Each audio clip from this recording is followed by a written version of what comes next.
ప్రపంచవ్యాప్తంగా 59 కోట్ల మంది, మన దేశంలో 9 కోట్ల మంది మధుమేహంతో బాధపడుతున్నారని ప్రపంచ ఆరోగ్య సంస్థ వెల్లడించింది.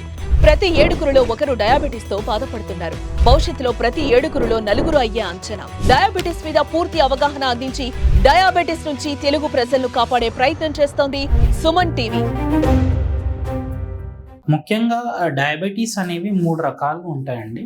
Type 1 diabetes, type 2 diabetes and gestational diabetes అంటే ప్రెగ్నెన్సీలో వచ్చే డయాబెటీస్ అనమాట. మోస్ట్ కామన్ గా 80% ఆఫ్ పేషెంట్స్ లో డయాబెటీస్ కి ఏం లక్షణాలు ఉండవంటే మోస్ట్లీ సమ్ ఇన్సిడెంటల్ గా మనం చెక్ చేసినప్పుడు ఐడెంటిఫై అవుతుండొచ్చు, లేదంటే ఏదైనా జాబ్ లో కానీ, మాస్టర్ హెల్త్ చెకప్స్ కానీ, రొటీన్ ప్రీ ఎంప్లాయ్మెంట్ చెకప్స్ లో కానీ, రొటీన్ ఇయర్లీ చెకప్స్ లో కానీ ఐడెంటిఫై అయ్యే అవకాశం ఉంటుంది. రెండవది ఓన్లీ 20% ఆఫ్ పేషెంట్స్ లో కొన్ని లక్షణాలు అవుపించవచ్చండి. వాటిలలో ముఖ్యంగా ఎక్కువ దాహం కావడము, లేదంటే ఎక్కువ ఆకలి కావడము, మూత్రం రాత్రిపూట ఎక్కువగా రావడము, లేదంటే అలసత్వంగా ఉండడము, బాగా ఫటిగబిలిటీ అంటాం, ఈవినింగ్ అయ్యేసరికి బాగా అలసత్వంగా ఉండడము, కొందరిలో అన్ఎక్స్ప్లెయిన్డ్ వెయిట్ లాస్ అవ్వడము, ఇలాంటి లక్షణాలు కొన్ని మనము డయాబెటీస్ వచ్చే ముందు పేషెంట్స్ లో ఐడెంటిఫై చేయొచ్చు. ఈ లక్షణాలు ఉంటే మాత్రం వెంటనే షుగర్ చెక్ చేసుకుంటే మంచిదండి. లేదు అంటే ఫ్యామిలీ హిస్టరీలో ఎవరికన్నా మన పేరెంట్స్ కానీ, మన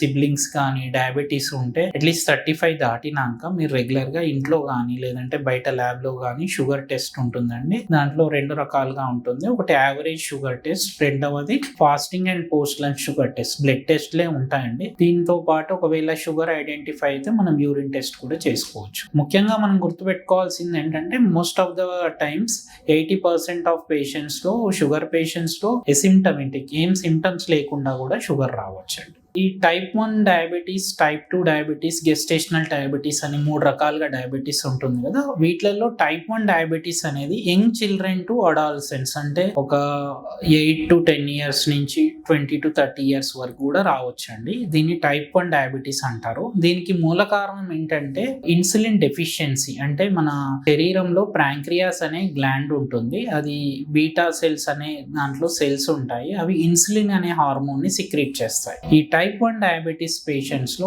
ఆటో ఇమ్యూన్ రీజన్స్ వల్ల, అంటే వాటికి యాంటీబాడీస్ అగేన్స్ట్ గా డెవలప్ అయ్యి ఇన్సులిన్ తయారు కావు. సో ఈ పేషెంట్స్ లో మాత్రం, టైప్ 1 డయాబెటీస్ పేషెంట్స్ లో మాత్రం మనం లైఫ్ లాంగ్ ఇన్సులిన్ ఇంజెక్షన్ తీసుకుంటూ వెళ్ళాలి. సో ఫార్ ఇంకా వాళ్ళకి టాబ్లెట్స్ అనేవి కాదు, life long insulin treatment of choice. Next type 2 diabetes patients లో మాత్రం మనము ఇనిషియల్ వాళ్ళ సిమ్టమ్స్ ని బట్టి ఎర్లీ స్టేజెస్ లో ఉంటే ఓన్లీ డైట్ ద్వారా కంట్రోల్ చేయొచ్చు, ఆర్ ఎల్స్ ఫిజికల్ ఎక్సర్సైజ్ కానీ, ఎక్సర్సైజ్ తో పాటు ఇనిషియల్ స్టేజెస్ లో ఉంటే మెడిసిన్స్ పెడతాము. లేదు అడిక్వేట్ గా డైట్ తో కంట్రోల్ చేస్తే అదే కంటిన్యూ చేస్తూ షుగర్ టెస్ట్ ఫాలో అప్ చేయమని చెప్తాము. అండ్ ఒకవేళ షుగర్ లెవెల్స్ పెరుగుతున్న కొద్దీ వాళ్ళకి ఈ టాబ్లెట్స్ పెడతాము ఇనిషియల్ స్టేజెస్ లో. లేటర్ స్టేజెస్ లో వాళ్ళకి కూడా మేబీ 15-20 ఇయర్స్ తర్వాత వాళ్ళకి కూడా ఇన్సులిన్ అవసరం ఉండే అవకాశం ఉంటుందండి. ఇంకోటి థర్డ్ సబ్ టైప్ ఏంటంటే గెస్టేషనల్ డయాబెటీస్. ఇది ప్రెగ్నెన్సీలో 6th or 7th మంత్ తర్వాత వచ్చే షుగర్. దీన్ని గెస్టేషనల్ డయాబెటీస్ అంటారు. వీళ్ళలో కూడా మనం ఇన్సులిన్ ఇవ్వాలి. ఇది 1/3 ఆఫ్ పేషెంట్స్ లో ఆఫ్టర్ ప్రెగ్నెన్సీ, డెలివరీ అయ్యాక ఒక 6 వీక్స్ తర్వాత షుగర్స్ నార్మల్ లెవెల్స్ కి వచ్చే అవకాశం ఉంటుంది. So temporary phase of diabetes అన్నమాట డ్యూరింగ్ ప్రెగ్నెన్సీ. కాకపోతే 1/3 ఆఫ్ పేషెంట్స్ లో, అంటే 100 మందిలో ఒక 33% మందికి ఫ్యూచర్ లో ఆ పేషెంట్స్ లో డయాబెటీస్ వచ్చే అవకాశం ఉంటుంది. సో వాళ్ళు రెగ్యులర్ గా yearly once or twice sugar check చేసుకుంటూ మంచిదండి. అండ్ ఈ డైట్ అనేది ఏం తీసుకోవాలి అంటే మనకి కార్బోహైడ్రేట్ కంటెంట్స్ అనేది లిమిట్ చేయాలండి. మనకి ఫుడ్స్ లో గ్లైసిమిక్ ఇండెక్స్ అని, వేరియస్ ఫుడ్ ప్రోడక్ట్స్ కి గ్లైసిమిక్ ఇండెక్స్ అని ఇస్తారు.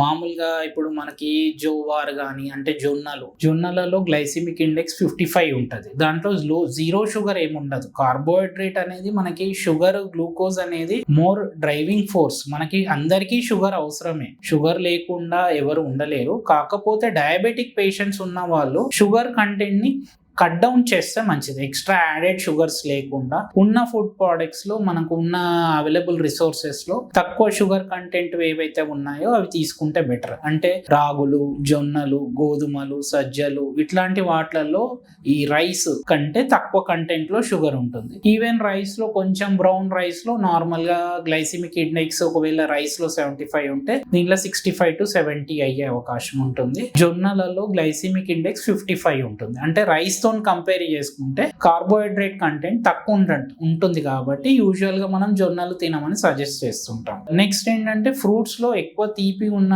Fruits తినకుంటుంటే better. అంటే ఏంటంటే మామిడి పండ్లు, సీతాఫలాలు, సపోటా, అంగూరలు, గ్రేప్స్, ఇవి స్వీట్ పొటాటో ఇవి తగ్గించి వీటికి ఆల్టర్నేట్ గా యాపిల్, గోవా, పొమగ్రానెట్ ఇట్లాంటివి తీసుకుంటే బెటర్ అండి.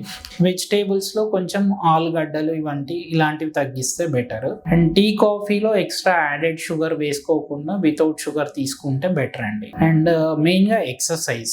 ఏ రకమైన డయాబెటీస్ అయినా, టైప్ 1 అయినా, టైప్ 2 అయినా, టైప్ 3 లైక్ గెస్టేషనల్ డయాబెటీస్ అయినా, వీళ్ళలో ఎక్సర్సైజ్ అనేది చాలా ఇంపార్టెంట్ థింగ్ అండి. మీరు వీక్లీ 5 to 6 days చేయాలండి compulsory exercise. 30 to 45 minutes per day. అంటే రోజుకి ఒక 30 నుంచి 45 నిమిషాలు చేయాలి exercise for 5 to 6 days in a week. ఒక 1 day ఎలాగో మిస్ అయినా పర్లేదు, కానీ ఒక 5 to 6 days in a week regular గా చేస్తూ ఉంటే మీకు ఈ షుగర్ కానీ, బీపీ కానీ, ఈ హార్ట్ డిసీజెస్ కానీ రాకుండా ఉంటాయి. షుగర్ వచ్చిన వాళ్ళకు కూడా కంట్రోల్లో ఉండే అవకాశం ఉంటుంది. సో మెయిన్ గా షుగర్ కంట్రోల్ కావాలి అంటే మెయిన్ గా డైట్, ఎక్సర్సైజ్ అనేది చాలా important in addition to medicine. Stay healthy, stay fit. Thank you.